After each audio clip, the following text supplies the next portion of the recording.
September 480 BC, the Straits of Salamis off the coast of Greece. The churning black water of the Aegean Sea turns a sickening shade of pink.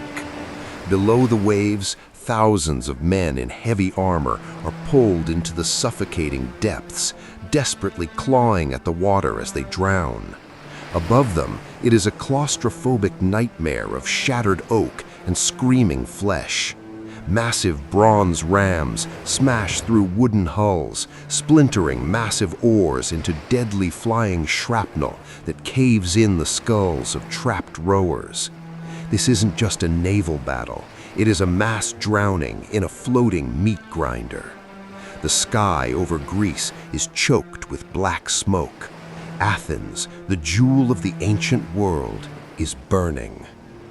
Following the heroic but doomed last stand of the Spartans at the hot gates of Thermopylae, the Persian war machine has poured into central Greece. King Xerxes has taken the deserted city of Athens, looting the sacred Acropolis and setting it ablaze. The surviving Greek citizens and their battered military have fled to a rocky island just off the coast, a place called Salamis. They are trapped. To their backs, the barren island. To their front, the open sea, completely dominated by a massive Persian armada of over 800 warships. Welcome to the battlefield. Today, we plunge into the salt spray, the splintering timber, and the suffocating waters of the Battle of Salamis. We're going to break down the terrifying physics of the ancient trireme, the brilliant deception that lured a god-king into a trap, and the chaotic, claustrophobic nautical crowd crush that saved Western civilization. Bring history to life. Learn about some of the greatest empires and the wars that took place in their time. This is the battlefield, where we analyze some of the greatest battles in history, understand why they happened, and where they led. Those who cannot remember the past are condemned to repeat it. George Santayana. Let's look at the strategic nightmare facing the Greeks. The Greek naval commanders are panicked. Many of them, particularly the Spartans and Corinthians, want to abandon the island of Salamis, sail to the Isthmus of Corinth, and build a wall across the land. But the Athenian commander, a brilliant, cunning politician named Themistocles, knows that it is a death sentence. If the Greek fleet of roughly 370 ships tries to fight the 800-ship Persian armada in the open Mediterranean, they will be surrounded, outmaneuvered, and slaughtered. Themistocles realizes after the Battle of Artemisium that they need to recreate what King Leonidas did on land at Thermopylae. They need a choke point.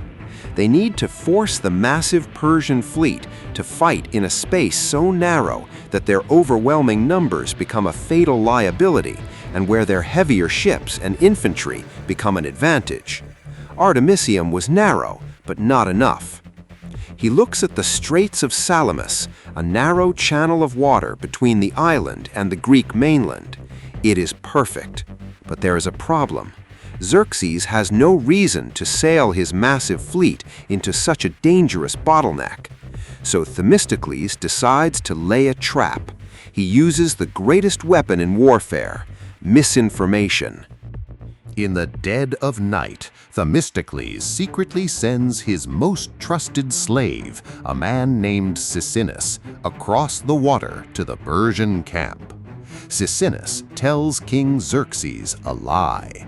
He claims that the Greeks are terrified, mutinying, and planning to flee through the western exit of the straits as soon as the sun comes up. He says if Xerxes attacks now, he will crush them without a fight.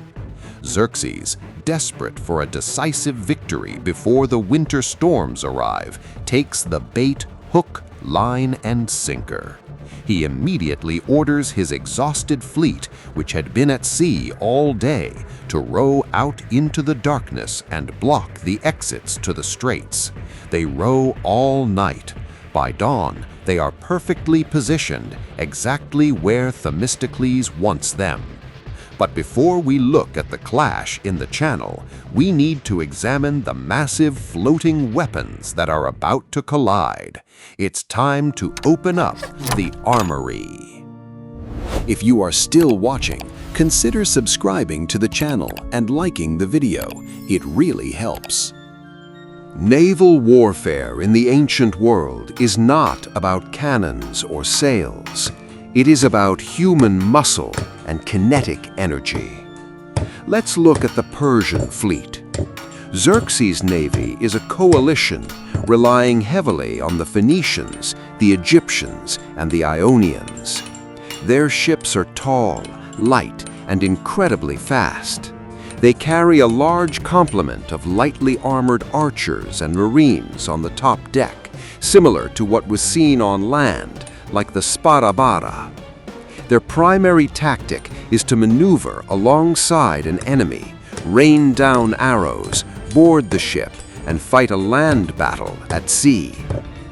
Using the spara, a wicker shield that worked better on land to form walls, a cuirass, often made of fabric, allowing good mobility but poor protection against a Greek spear, with some scaled armor for the wealthier, and only a bashlik covering their head.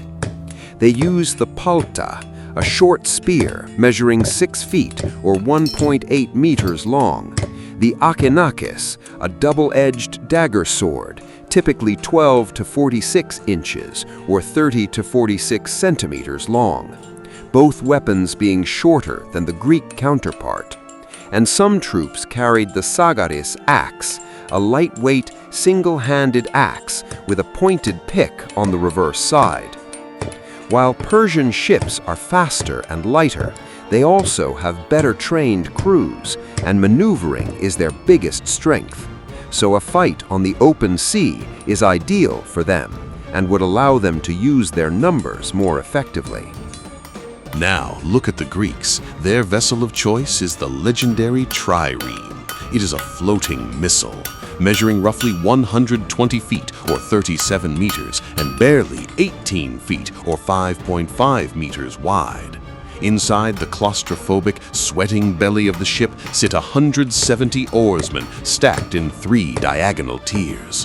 When they row in perfect synchronized unison, they can propel this massive wooden ship to a terrifying sprint speed of almost 10 knots. But the true weapon of the trireme is at the very front, sitting right at the waterline. The embolon, a massive bronze-sheathed ram weighing over 440 pounds or 200 kilograms. The Greeks have heavier ships. They want to drive that bronze ram straight through the enemy's wooden hull, tearing a massive hole in the side and sending the ship to the bottom of the sea. But Artemisium taught them something. Their marines are better fighters when it comes to hand-to-hand combat. Standing on the decks of the Greek ships are heavily armored hoplites. If a boarding action does happen, these men are wearing 70 pounds or 32 kilograms of bronze plate and carrying heavy ash spears. They are walking fortresses compared to the lightly armored Persian soldiers. The hoplites' panoply includes the aspis, a circular shield about 3 feet or 90 centimeters in diameter, made of thick wood, faced with a thin layer of bronze and backed with leather. The Corinthian helmet, which is forged from a single sheet of bronze, offering outstanding protection but limiting sight and hearing. The linothorax, or bronze cuirass, depending on how wealthy the hoplite was, he would choose one or the other. Obviously made of bronze, the cuirass would offer better protection, but the linothorax is lighter and cheaper, made of 15 to 30 layers of laminated linen, and would be a great alternative.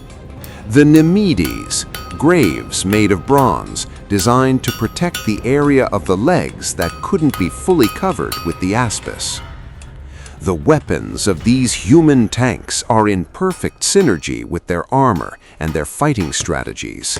The dory, an ash wood spear measuring 8 to 10 feet or 2.4 to 3 meters long, perfect for the phalanx, and the chiphos, a straight, double-edged, leaf-shaped short sword, about 2 feet or 60 centimeters long, perfect for close quarters. The Greeks are no pushover when it comes to boarding ships. September 25th, the sun rises over the Straits of Salamis. King Xerxes has his golden throne set up on the slopes of Mount Aigaleo, giving him a perfect panoramic view of the straits. He is ready to watch his armada crush the rebellious Greeks. The Persian ships begin to row into the eastern channel. Look at the terrain. The channel is barely 1 mile or 1.6 kilometers wide at its narrowest point.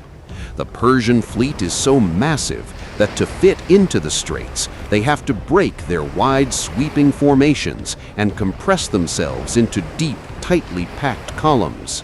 Just like the Battle of Thermopylae, the Persians are walking into a suffocating funnel, but they are confident their enemy is on the run. As they enter the channel, they don't see a fleeing enemy. They hear singing. From behind an island, the Greek fleet emerges. Their oars rise and fall in perfect, terrifying unison. The bronze rams gleam in the morning light. But the Greeks don't attack right away.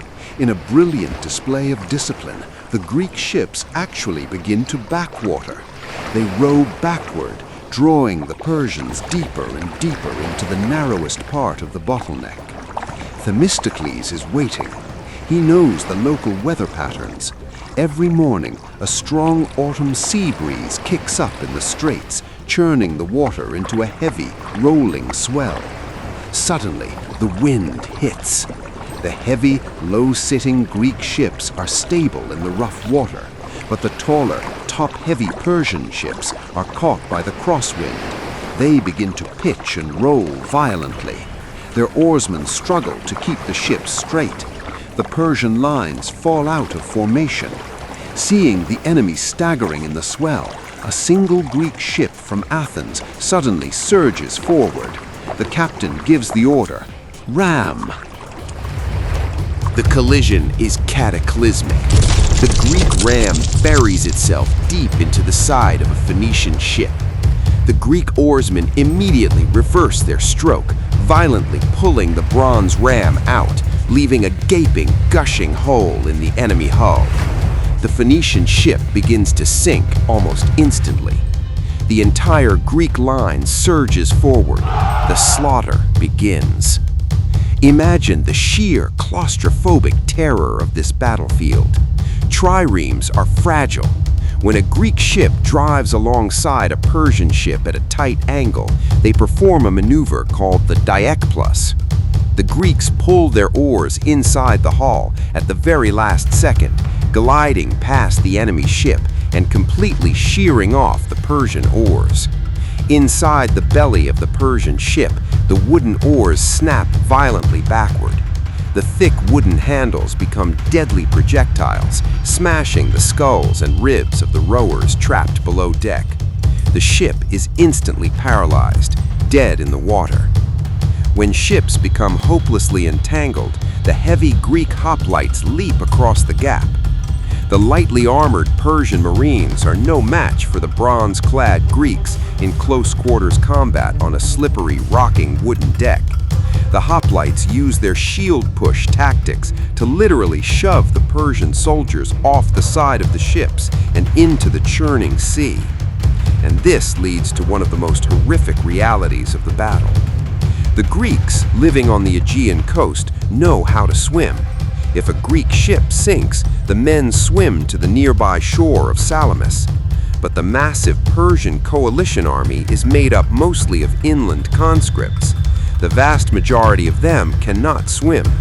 Furthermore, the heavily armored Persian officers are weighed down by their golden jewelry and scale armor. When a Persian ship goes down, hundreds of men drown instantly, pulled into the black depths of the straits. Up on his golden throne, King Xerxes watches the nightmare unfold.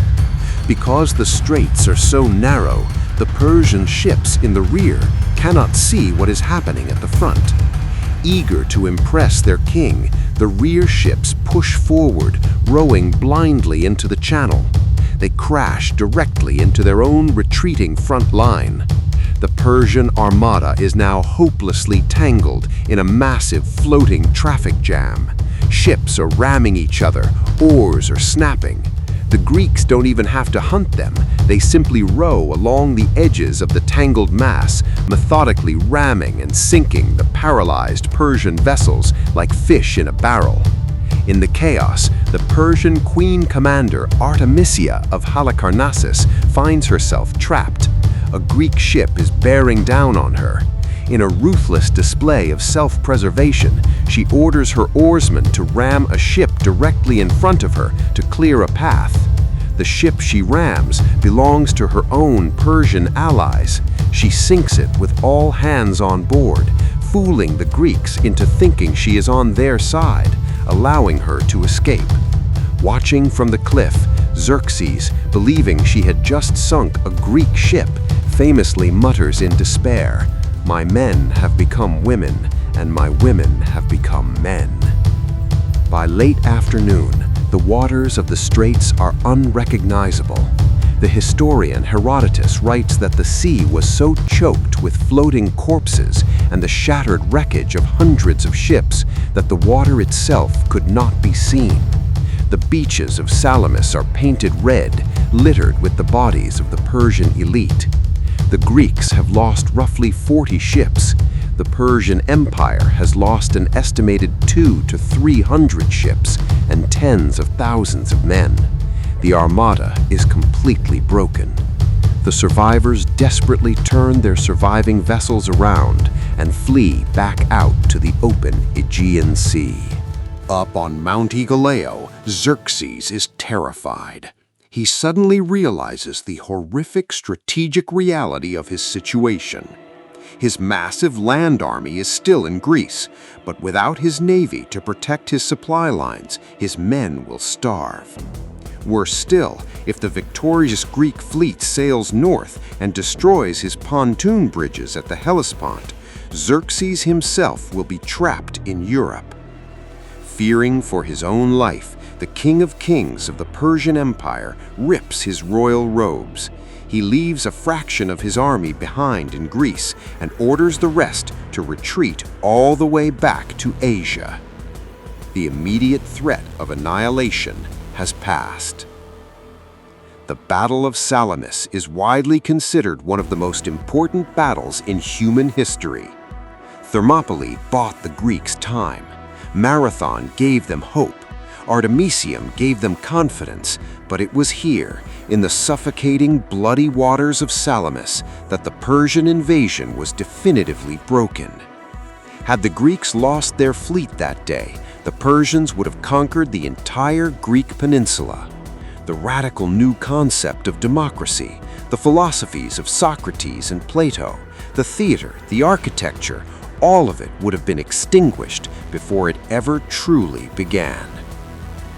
Themistocles and the men who rode in the dark underbellies of the triremes didn't just save their families. By turning the terrain into a weapon and driving a bronze ram through the heart of an empire, they saved the entire future of Western civilization. This was the battlefield. If you felt the crash of the waves and the splintering of the hull today and want to march into history's greatest conflicts, make sure to hit that subscribe button, leave a like, and tell us in the comments which battlefield we should analyze next. Until then, hold the line. It's time to archive this one, but there will be another story worth telling. Check out our previous videos on screen and comment if you know of a battle that needs to be brought into the channel.